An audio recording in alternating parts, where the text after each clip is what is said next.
will sign the bipartisan border security deal, averting another partial government shutdown at midnight. But he says he will be taking an additional step, tapping his executive powers to unblock billions in funding for border wall construction, saying the action is needed to stop a national security and humanitarian crisis. Watch. We're going to be signing today and registering national emergency. It's a great thing to do because we have an invasion of drugs, invasion of gangs, invasion of people, and it's unacceptable. We have team coverage to break down every angle of the story. House Appropriations Committee member Republican Chuck Fleischmann is standing by. Former Deputy Assistant Attorney General John Yoo is here to dive into the legal side of all of this. But first, we go to White House correspondent John Roberts, who is in the Rose Garden for the president's announcement. John. Melissa, good afternoon to you. And it is interesting to note what the president did not say in making his declaration of a national emergency today. The president did not talk about those thousands of Honduran migrants who are looking for a better life coming into the country. In order to declare the national emergency, the president really focused all of this on national security and crime. Listen here. What we really want to do is simple. It's not like it's complicated. It's very simple. We want to stop drugs from coming into our country. We want to stop criminals and gangs from coming into our country. Nobody's done the job that we've ever done. I mean, nobody's done the job that we've done on the border. Now, the president has targeted $8 billion for border wall construction. $1.37 billion of that will come from the DHS appropriation that was just passed by the House and Senate. $601 million will be used from the Treasury Department forfeiture fund. That's money that the government collects from bad guys when they seize their assets. $2.5 billion will come under the Department of Defense's Section 284 drug interdiction program, including about $2.2 billion that will be reprogrammed from other DoD programs, and $3.6 billion from the military construction budget. The military construction budget is the money that the president needed to declare the national emergency to unlock. Now, the reprogramming of DoD money drew fire from Democrats today in a joint statement. Chuck Schumer and Nancy Pelosi saying the president's unlawful declaration over a crisis that does not exist does great violence to our Constitution and makes America less safe, stealing from urgently needed defense funds for the security of our military and our nation. This is plainly a power grab by a disappointed president who has gone outside the bounds of the law to try to get what he failed to achieve in the constitutional legislative process. I did ask the president about transferring money from the military. He said that even some generals agree with him that that money would be better spent on a border wall. The White House believes that the money from the Treasury forfeiture program and existing money in the DoD interdiction program will be easy to get, but they'll likely run into a buzzsaw of criticism and opposition. And we will possibly get a bad ruling, and then we'll get another bad ruling, and then we'll end up in the Supreme Court, and hopefully we'll get a fair shake, and we'll win in the Supreme Court, just like the ban. You can tell that the president has been doing some thinking about the potential consequences of all of this. White House officials say they've had lawyers look at the ins and outs of all of this for weeks, if not months, and they believe they are on strong legal ground. Now, the president is claiming the money all at once because it all has to be allocated during the rest of the fiscal year 19 fiscal year, but the president is not going to get all of that money at once. In fact, particularly if it's tied up in the courts, that military construction budget money is going to take a long time to get his hands on, if ever. Melissa? John Roberts, yet another very busy day for you, my friend. Thank you. Thank you. Joining us now is Republican Congressman Chuck Fleischmann of the Bipartisan Conference Committee. Do you support what the president has done here, calling a national emergency? I do. Well, first of all, let me thank the president for signing the bill that we worked so hard to get passed, to get the government open, to get border funding for new wall. Obviously not as much as we wanted, but we got our job done in the Congress. But the president is clearly operating under rule of law. He has United States Supreme Court precedent in his favor from a 1993 ruling. He has statutory authority from the Congress on the 1976 Emergency Act. So he is operating under the rule of law to deal with the crisis. Can I ask you, because you're on the conference committee, and a lot of Yes. people have pointed out that in this legislation, it is littered with 394 tiny pairs of handcuffs, limiting how the money can be spent. How did that happen? I mean, did Republicans sit there and agree to that? Do you feel like it's normal? Did Democrats slide that in? And what do you think of the president's reaction? This was a negotiation process. If you recall, Nancy Pelosi said $1 for the wall. The Democrats also wanted to shut down ICE, and they want to curtail ICE's authority. We as Republicans in that room fought to get more funding for the new wall, to keep the ICE beds up, to make sure, and remember, there's other bills involved, to get unprecedented funds for Israel, our key ally in the Middle East, to get pro-life riders in there. So the bill was a compromise. Bear this in mind. It passed with overwhelming bipartisan support. There were things in there that I didn't like. It was not enough. But that's where I think the president now has used his executive authority based on Supreme Court precedent and statutory precedent. Are you surprised that he actions. did it, though? When you were there in the conference committee putting it together, when you heard that the president was going to sign it, did you think that's that, or did you think he's going to also declare this national emergency? Like, what was your gut reaction? Well, my gut reaction is the President of the United States is very honest and transparent with the American people. He said all along, we're going to build the wall and we're going to get it done legally within the bounds of the law. So we weren't surprised. We wanted to get as much money, and we did. We got new border funding for the wall, but obviously the president didn't think it was enough, but he was honest. He said he was going to do this. He studied the law. He probably came up with a decision that will hold up in the courts. Well, it may hold up, and it may also create a precedent for the other side. Here's what Speaker Pelosi had to say about that. You want to talk about a national emergency? Let's talk about today, the one-year anniversary of another manifestation of the epidemic of gun violence in America. That's a national emergency. Why don't you declare that emergency, Mr. President? I wish you would. But a Democratic president can do that. Democratic president can declare emergencies as well. We have a legal authority coming after you, to whom I'm going to ask what's the definition of an emergency, but I just want to know from you, do you feel like now the other side can declare all kinds of things a national emergency? Other presidents, Republican and Democratic, have declared national emergencies. They've done it about 60 times since the 1976 Act. So it's been bipartisan use of a congressionally passed mandated statute. So it just depends. I think Speaker Pelosi is wrong again, because under our great Second Amendment protections, the American people are never going to let her take away our guns, and neither are the courts. So I think she's using an extreme example that's apples and oranges. President Trump has looked at the law. He's got Supreme Court precedent from 1993 behind him. He's got a statute behind him. So I think the Democrats basically are just not happy that President Trump is winning again. We will see. Congressman Chuck Fleischmann, thank you for your time today, sir. It's a pleasure. In the meantime, the Justice Department reportedly warning the White House that a national emergency will be blocked by the courts, at least temporarily. But the president today saying he believes his decision will ultimately prevail. Watch this. I think that we will be very successful in court. I think it's clear.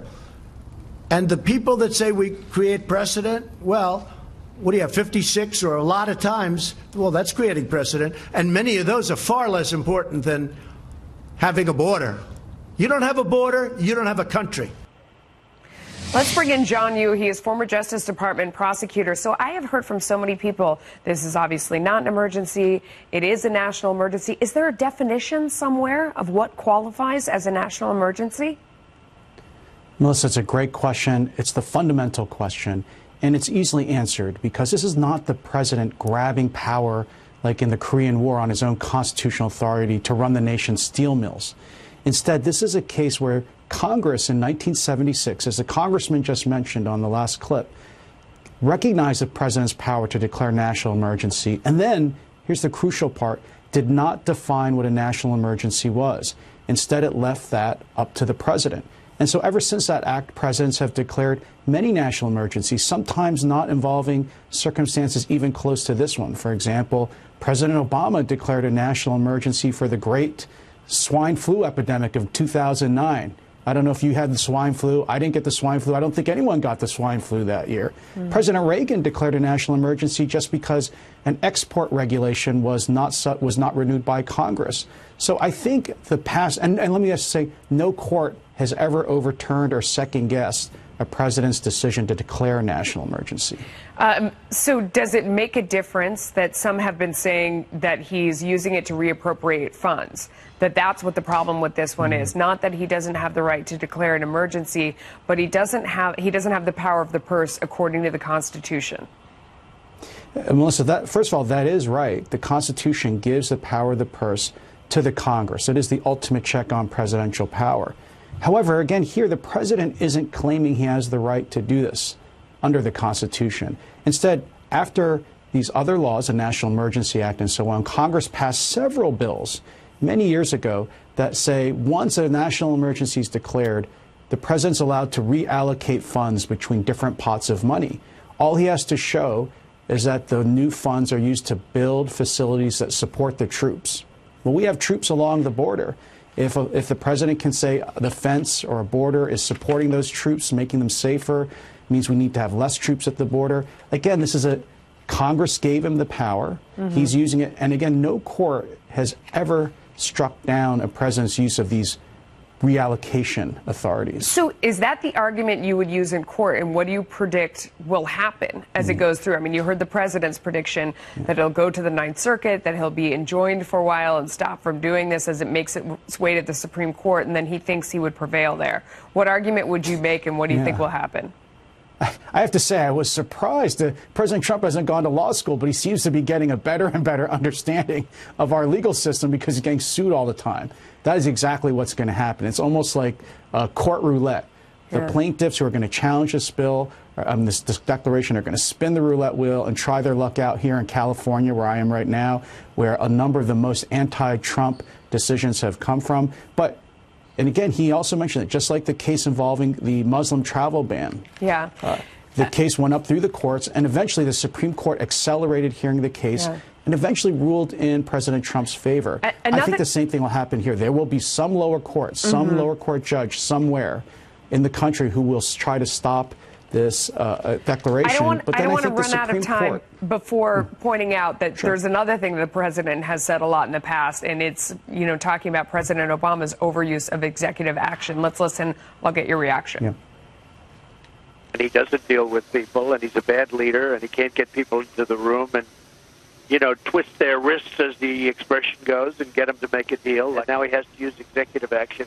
And this is a very, very dangerous thing that should be overridden easily by the Supreme Court. We're looking now at a situation should absolutely not pass muster in terms of constitutionality. Your reaction real quick. Well, a famous congressman once said, where you stand depends on where you sit. And I think President Trump has a different view of presidential power now that he's in the hot seat. But let me say there's also a big difference. President Obama's decision not to prosecute the immigration laws wasn't under a declaration of national emergency. That was more like a unilateral declaration of constitutional power by a president. Here, Trump says, and I think legitimately so, that he's acting under law given to him by Congress to use these powers. John Yoo, thank you so much for your time. We really appreciate your legal mind there. We needed it. All right, Congresswoman Alexandria Ocasio-Cortez may be celebrating, but some Democrats are very unhappy about Amazon's cancellation of its planned New York City campus. We look at the intra-party fallout, plus new excerpts from Andrew McCabe's upcoming book reportedly reveal that the former acting FBI director not only bashing President Trump, but also leveling some bombshell claims against former Attorney General Jeff Sessions. How Capitol Hill is reacting to that. Not only was he fired for lying, but he was part of a process, a covert process within the FBI to continue an investigation on Donald Trump, even before and after the election. So he's not a credible witness, but we do need to hear from him again.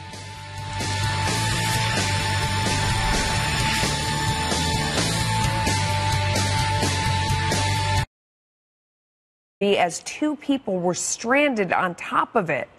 They were okay, we should tell you. Then here in Lake Elsinore, California, a home collapsing after the ground went right out from underneath it. 2 deaths have already been linked to the storm, but the rain has eased up. Some more explosive claims coming out of former acting FBI Director Andrew McCabe's new book. The excerpts obtained by other news outlets, McCabe reportedly slams President Trump as a deliberate liar and paints an unflattering picture of former Attorney General Jeff Sessions. One passage reportedly even has McCabe suggesting the Hillary Clinton email investigation would have been better handled by a special counsel.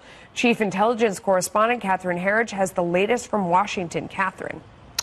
Well, Melissa, also in the last hour, this statement was released by the former Deputy FBI Director Andrew McCabe's spokesperson, and they are pushing back hard against allegations that he discussed secretly recording the president and removing him from office using the 25th Amendment. Pay attention to what appears to be a careful choice of language in the statement. Quote, to clarify, at no time did Mr. McCabe participate, and here it is, in any extended discussions about the use of the 25th Amendment, nor is he aware of any such discussions. This anecdote was not included in the threat. That's his new book. Mr. McCabe has merely confirmed a discussion that was initially reported elsewhere. The statement comes after the Republican chairman of the powerful Senate Judiciary Committee, who has direct oversight for the FBI and the Justice Department, did not rule out issuing a subpoena to secure testimony from McCabe and Deputy Attorney General Rod Rosenstein.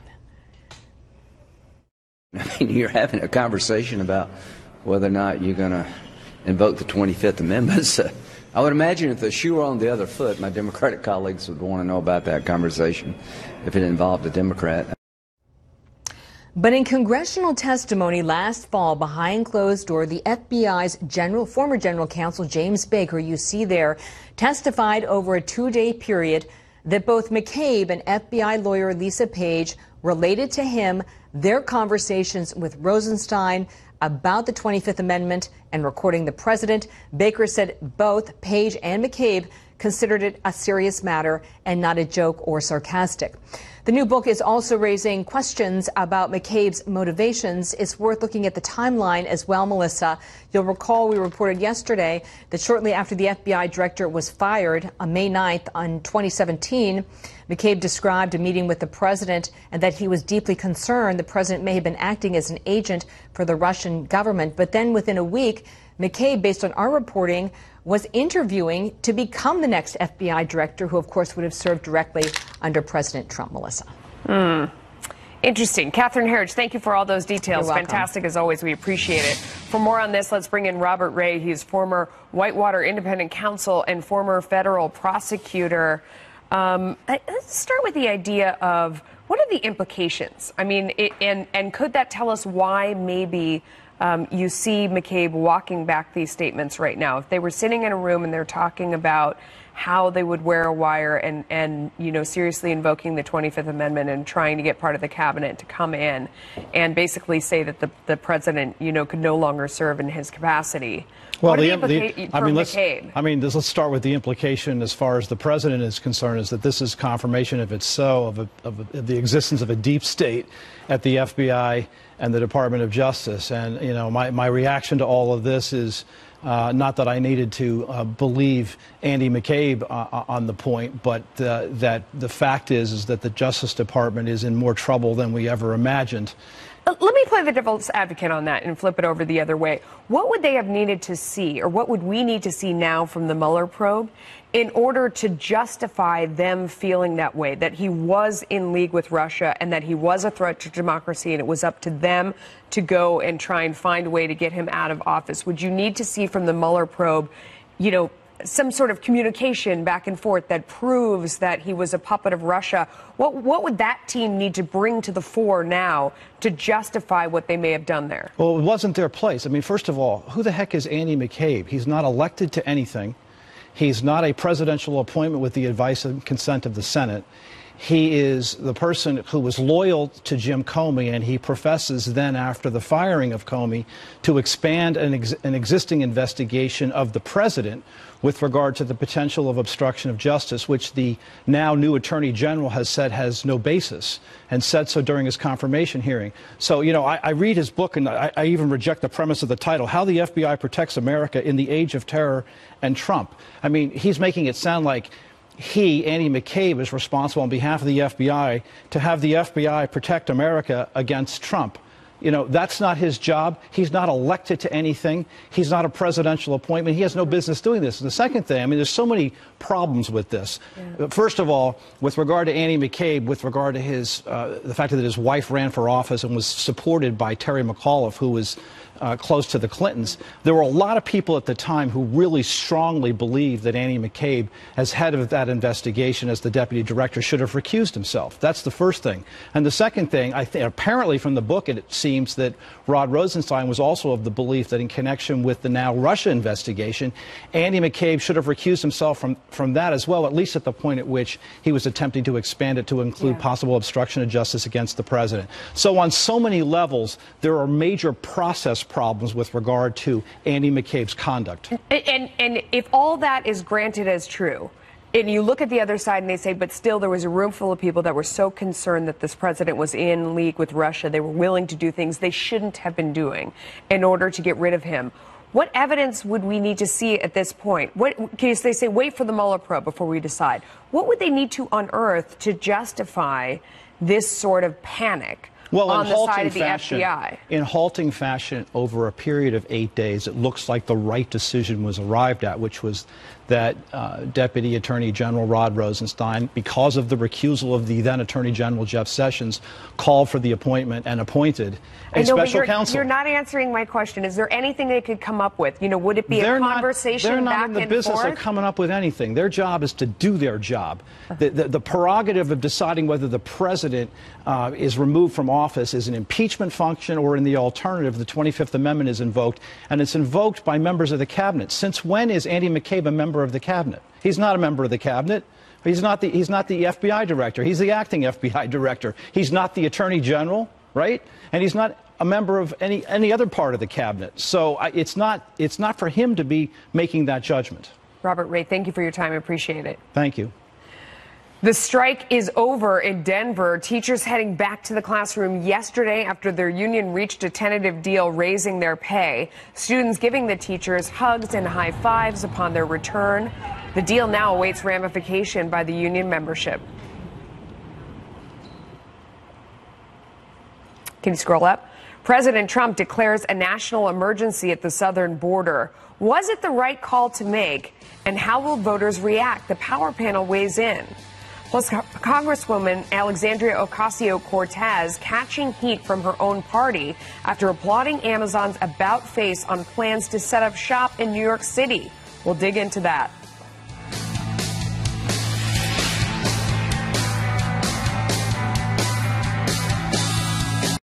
String of privacy missteps, including the Cambridge Analytica scandal, and a report last year finding the tech giant had offered more of its users' data to companies than it previously admitted. The FTC argues both instances violate its 2011 agreement with Facebook. This fine could end up being the largest the FTC has ever imposed on Silicon Valley.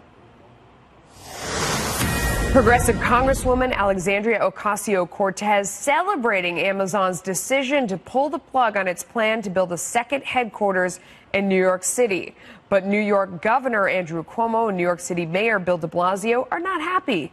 Laura Engel has more on this story and all the lost jobs. Laura. Hey, Melissa, you know, while one side is kicking up their heels, the other has been left in stunning defeat. And now today, many say really the people who are left holding the bag are all those who were hoping for high-paying jobs and the local businesses expecting a boom in the region. Amazon's hope was to build a sprawling complex that would have brought at least 25,000 jobs to the area in exchange for nearly $3 billion in state and city incentives.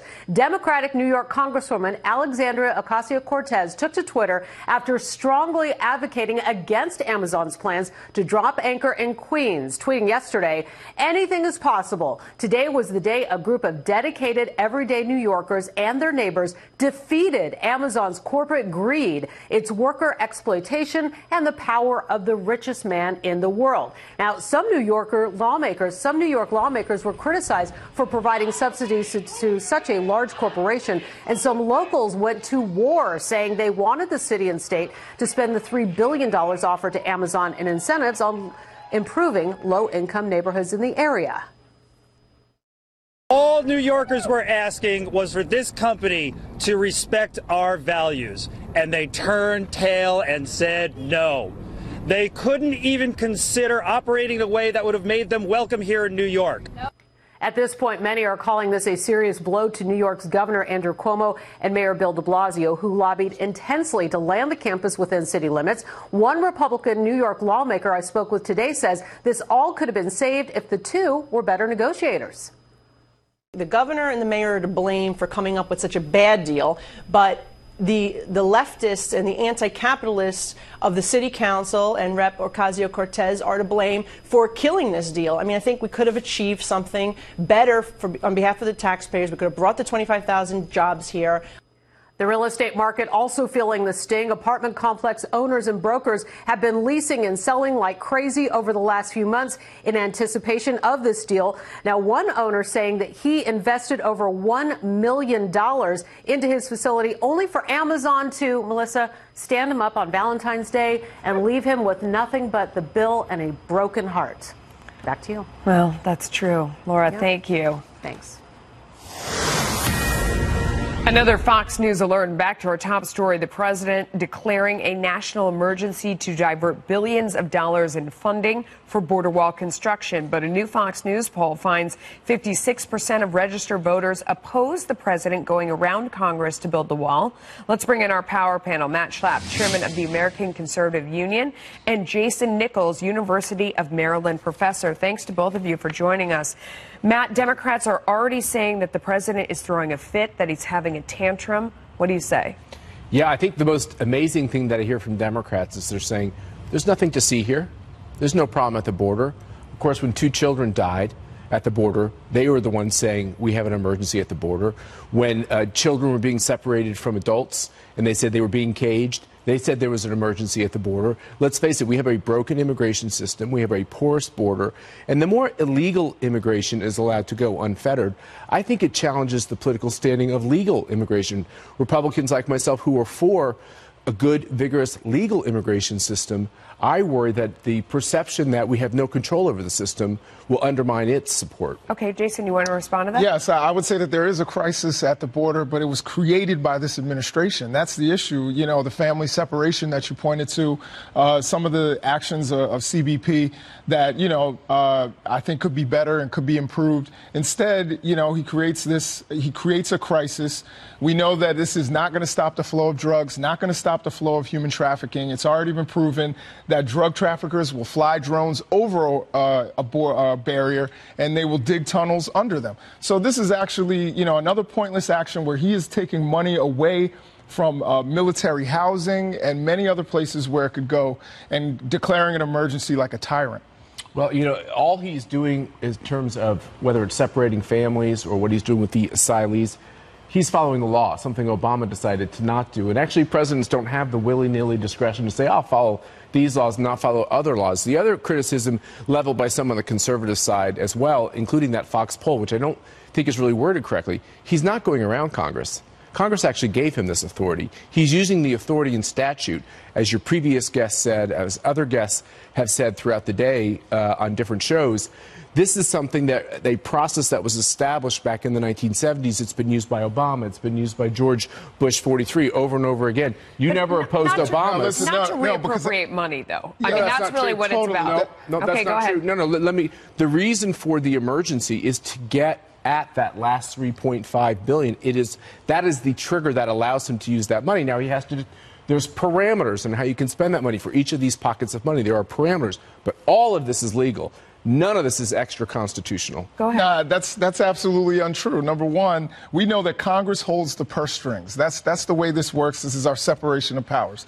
And that money's already been sent over. This is not purse strings. Right, and him declaring an emergency is very different than what Obama and other presidents have done. Obama declared it for the swine flu. These are things that actually are real emergencies and health emergencies for people. Not that I'm not enjoying this, but I just want to point out, so we have a Democratic candidate on the other side in the form of Beto O'Rourke who's talking about doing exactly the opposite of what the president is saying. Let's listen to that, and then I'll get you both to respond. If you could, would you take the wall down now? Here. Yes. Like you have a wall. Absolutely. Knock it down. I'd take the wall down. And do you think if there's a referendum here in this city, that would pass? I do. It's cost us tens of billions of dollars to build and to maintain, and it has pushed migrants and asylum seekers and refugees to the most inhospitable, the most hostile stretches of the U.S.-Mexico border, ensuring their suffering and death. Jason, do you think Democrats should stand behind that message that Democrats in California should also tear down their own walls? Would you tell that to Nancy Pelosi? Well, what I would say is that there's research out there that says that walls are ineffective, that it hasn't stopped things. Even so, tear them down or no? I don't see a reason why we would need a wall. You know, I don't think that it's effective, or we call them walls. They're actually a fence. And they're not really effective at stopping undocumented immigration or any of the other things that we're talking about in terms of drugs or human trafficking. Real quick, because we got to go. Yeah. You think other Democrats should say that and then see how the election turns out? Run on that. All right. You guys go with that. We'll be right back. There we go. All right. Justice Ruth Bader Ginsburg returning to the Supreme Court for the first time since announcing her cancer surgery in late December. Ginsburg participated in a closed-door meeting with her fellow justices today. She had been working from home while recovering from surgery. The court resumes public sessions Tuesday, but it is unclear if Ginsburg will be on the bench. President Trump's political advisors reportedly zeroing in on 3 2020 Democratic challenges, who they believe are most likely to derail his shot at a second term. We will tell you which ones they are and debate whether they actually have a shot at unseating the president. That's what my panel here is going to do next.